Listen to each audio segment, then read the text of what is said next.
Hey, what's going on, my guys? Nick here from Pro Wrestling Unlimited, bringing you the Fightful Wrestling Weekly. It is another Friday, March 23rd, I believe? Yes, sir. I have Tim with me. He's on this side. I know that for sure. You're Tim, good. how you doing, Mike?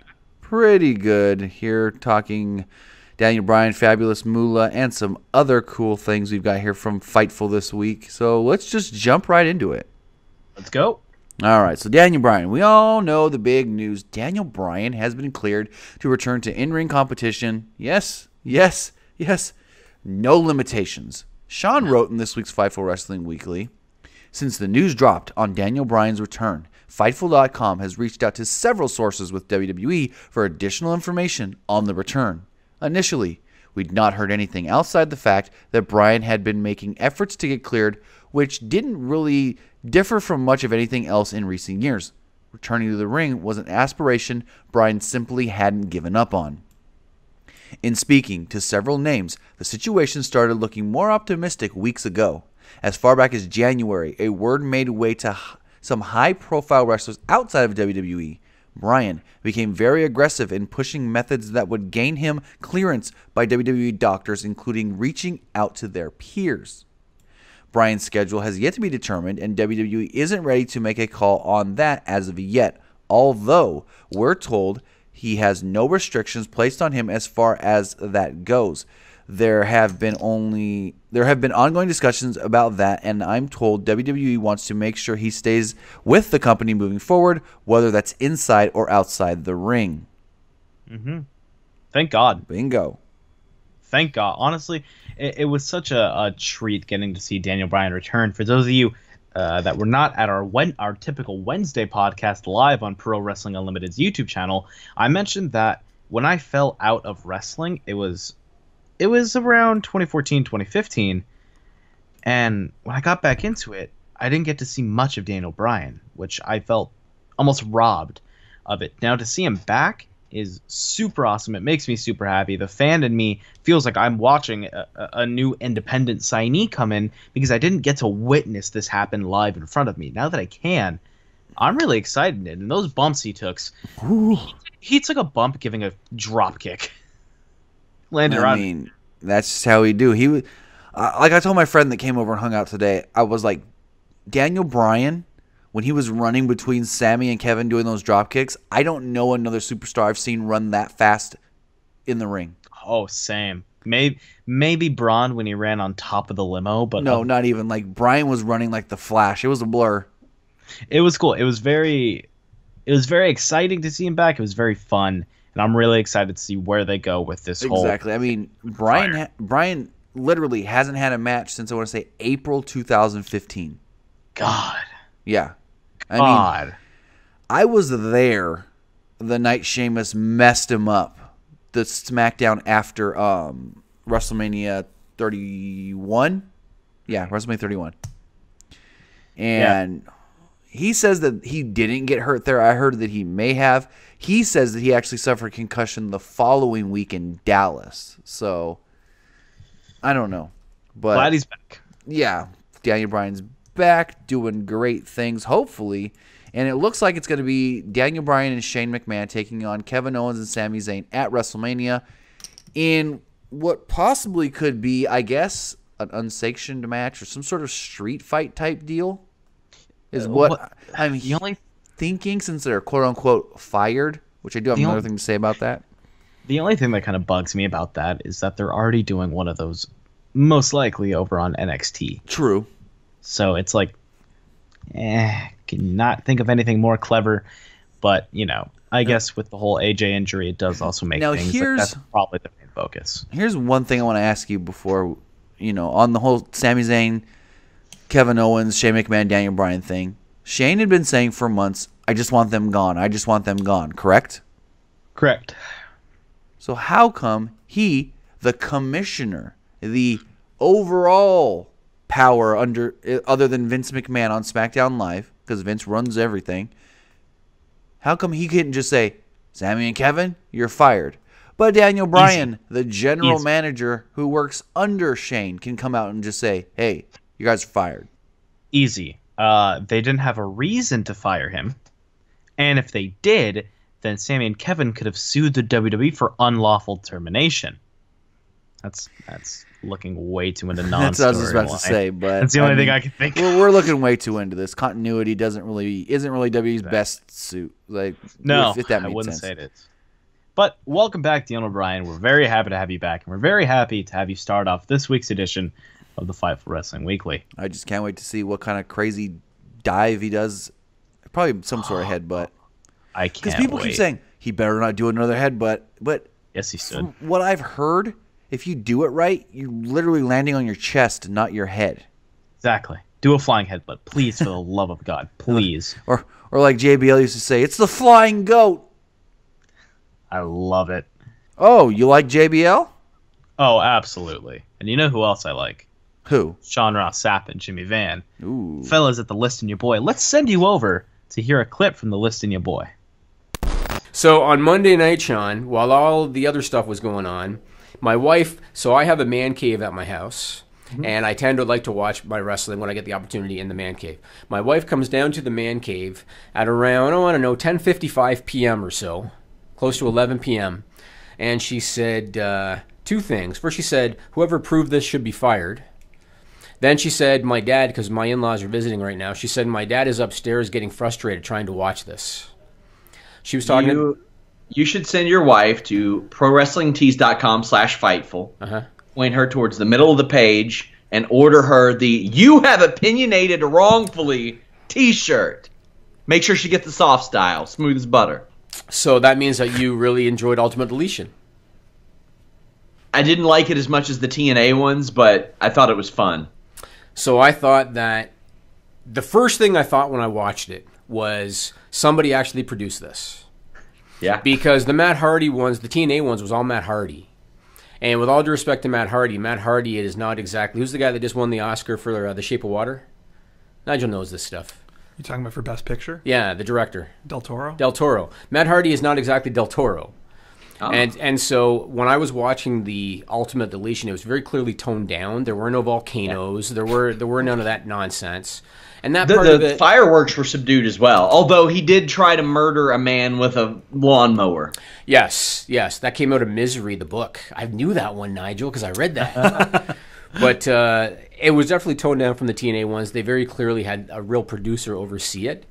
But it was still campy to me. I'm not a fan of it. I don't enjoy it. The one thing that came out of it that I did like is that I feel like this could be a fresh start for Bray Wyatt.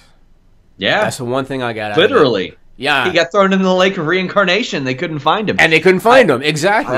I also said if they were to debut the Sister Abigail alter ego, this would have been the only environment to do it in. They could do it, but then who's he going to feud with then? Like as Sister Abigail? I mean, nobody. Nobody. Just have it within the broken universe. It's supposed to be campy. It's supposed to be so bad it's good. I interviewed Matt shortly before this happened, and he kind of laid it all out to me, and this was years ago. Yeah. And when he's telling me, I'm like, you're out of your goddamn mind, Matt. Yeah. Because before he got to WWE, I talked to him quite a bit, and then it unfolded, and I messaged him, and I was like, I get it. I see what you're doing. The thing is, before that, who was talking about Matt and Jeff Hardy for this 5-6 months before that, after their initial buzz died down? Nobody. WWE wanted to bring them back as teen heartthrobs, as 40-year-old men. And they did.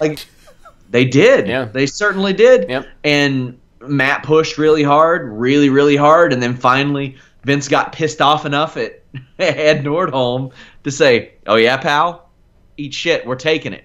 I think that it was probably agreed from the start that they would do the character. I think because even at WrestleMania last year, Matt was doing the mannerisms and stuff. So I think it was known, but I think they had to wait on the IP in order to go full blown with it. Well, then eventually Vince McMahon just deboed it. He's like, "My IP, punk." I mean, what did I tell you when it first came up? I told you if I'm Vince McMahon, I'm saying sue me because I know you don't have the resources, right? So exactly. If you're laying off John Pollock, John Pollock and Robin Black, you ain't got the resources to sue anybody. Exactly. And if you guys would like to hear the rest of the List in Your Boy, you can check it out right here on Pro Wrestling Unlimited or over on Fightful.com or the Fightful Wrestling YouTube channel. Now, Tim, Snickers. Oh, Snickers. Not you when you're hungry. I mean, Zack Ryder, wasn't he Charlotte Flair last year in that Snickers commercial? Something like that. Oh, no. Yeah. Remember Rusev dancing?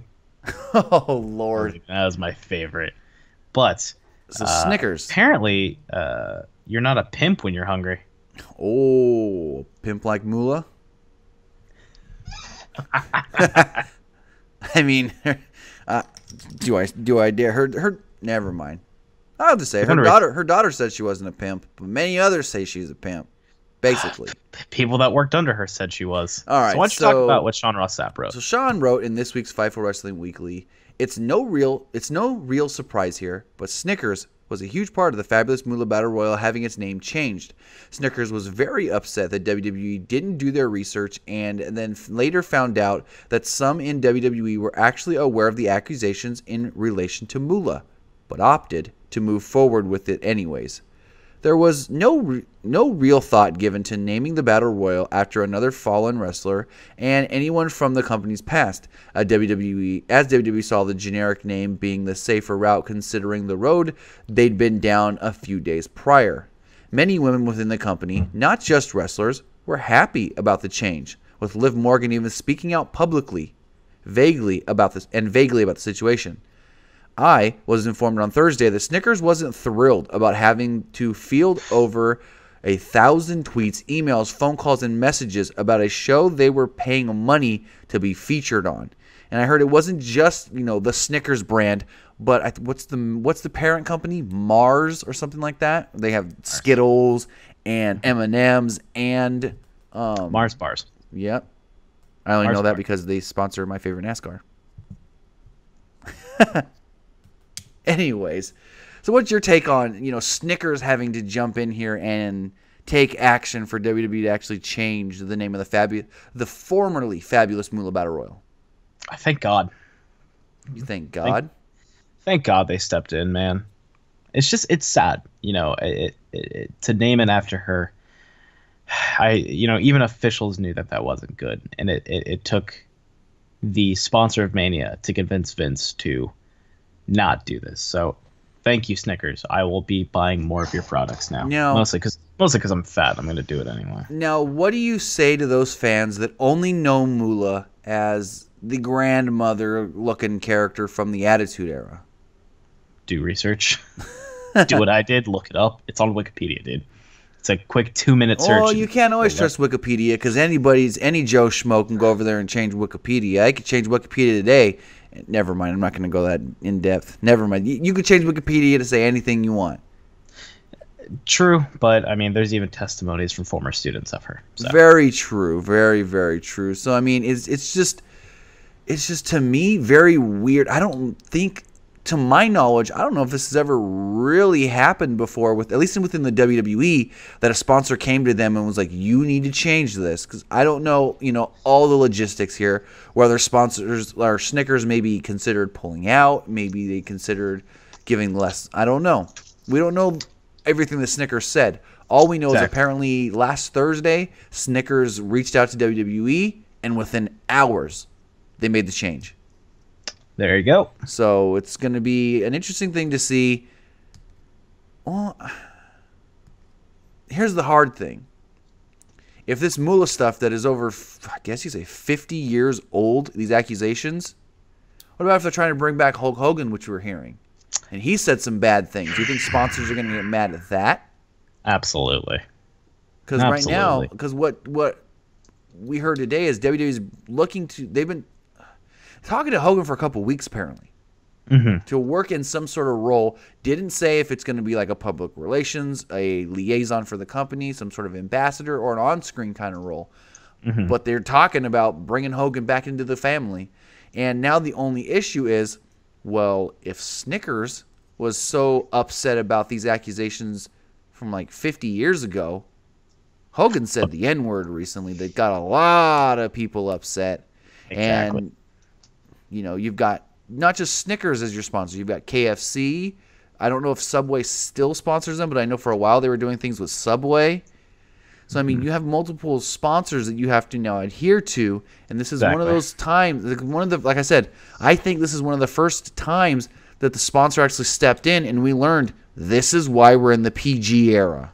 Not because WWE doesn't want to go back to the quote-unquote attitude era, because they're afraid that the sponsors aren't going to like it, because the sponsors like that WWE is more family-friendly. We'll have to see. I don't see Hogan returning anytime soon, in all honesty, but we're just going to have to see. Yeah. I don't really want to speculate on anything because I just think we're just going to have to see at this point. Right. So, to close out the Fightful Wrestling Weekly here, we're going to send you over to an interview with Sean Ross Sapp and Hangman Page talking about James fun Ellsworth. stuff. James Ellsworth's hog. Let's take a listen, guys. What are the odds of us seeing a Hangman Page against Big Hog James Ellsworth in the near future? I have no idea. That'll throw a wrench into you and Joey Ryan if the Big Hog shows up. Is he well known for that? According to Daniel Bryan on Talking Smack. Wow, I was unaware. Boy, you got to look that up. Yes, us well endowed guys. We're a small circle of people. We're all kind of aware of each other, but I didn't really know that. Maybe that's something that'll happen down the line. Maybe not. I don't know. That very well may have contributed to that show actually getting canceled. Was Daniel Bryan bringing up stuff like that on the air? So when do you head out for the show? Have you already gotten there? Are you flying out later this week? How does that work? Yeah, I'm heading out West Coast Saturday morning. We've got a press conference Saturday, and then I'll be there Saturday to kind of get myself together. And Sunday's a show, 8 o'clock. Definitely. Anything else that you're looking forward to on that show? Obviously, there are other matches that are pertinent to your career on that card. Yeah, for sure. It doesn't take a genius to figure out that. Honestly, I'd be interested in Young Bucks versus Kenny and Ibushi. This is something that's kind of been boiling for a long time, and these guys have been friends with Kenny for longer than I've known them. So this one should be interesting. I honestly have no idea how it's going to play out, but it'll be certainly something to watch. Final question: is Barry the Bear excommunicated from Bullet Club for good? Yeah, Burry is done, man. I was a really big fan of Burry Drug-Free Bear, but now that we know who was under the costume, man, he's out. He's done. He's done. I think Cody recently, I think this will air on Ring of Honor TV, but Cody debuted Bernard the Business Bear, which I think is maybe a better direction to go, honestly. And he's been a huge help already. He's really popular with everybody backstage. He's very professional, very well put together, and he's the kind of guy you want in your locker room.